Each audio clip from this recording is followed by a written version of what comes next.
नमस्कार. आम्ही शाळेत होतो तेव्हा आमच्या वर्गात एक टार्गट मुलगा होता. खूप मस्ती करायचा आणि काय पण अवास्तव बोलायचा. तर तो सगळ्यांना म्हणायचा, मी काय रेल्वे वगैरे घाबरत नाही. आणि मग सगळ्यांनी चॅलेंज केलं, तू नाही घाबरत? नाही, आम्ही नाही रेल्वेला घाबरत. आणि मग सगळेजण एक दिवस त्या मुलाबरोबर 5-6 त्याचे मित्र वगैरे असे रेल्वे स्टेशनला गेले आणि हा रुळावर असा बिंदास उभा राहिला. आणि मग रेल्वे लांबून येताना आवाज करत आली आणि अगदी रेल्वे जवळ यायच्या तो पळून गेला. तर बाकीचे मग त्याला चिडवायला लागले की काय रे, तो तर म्हणाला की मी रेल्वेला घाबरत नाही, रेल्वे माझं काहीच वाईट करू शकणार नाही, मला त्या रेल्वेमुळे मला एक सुद्धा ओरखडा येणार नाही. आणि मग तो का पळालास? तर म्हणाला, अरे तुम्हाला कळत नाही, रेल्वे ओरडत होती, मी घाबरला कोण? मी घाबरली का रेल्वे घाबरली? ओरडत किंचाळत होती कोण? रेल्वे. मी एकदा तरी किंचाळलो का? मी घाबरलो का?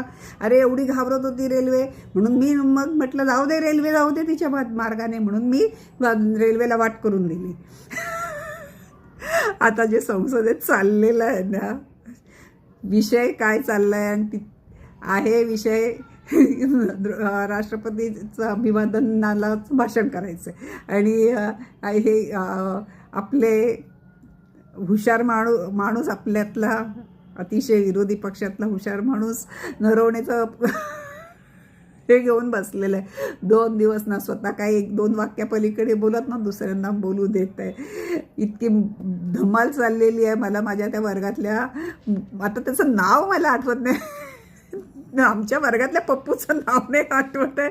हा पप्पू बघितल्यावर मला त्याची आठवण मात्र आली की नाहीतरी काय, मला लोक मतच देत नाहीत, करमणूक तरी करूया.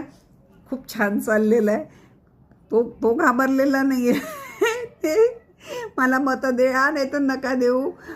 जगाचे सगळे कॅमेरे, सगळ्या टी व्ही चॅनलवर, सगळ्यांच्या ह्याच्यामध्ये तर मी येतो आहे ना, बस त्याला त्याचा आनंद तो मिळवतो आहे. खूप छान चाललेलं आहे. धन्यवाद तुम्हाला ऐकताय त्याबद्दल.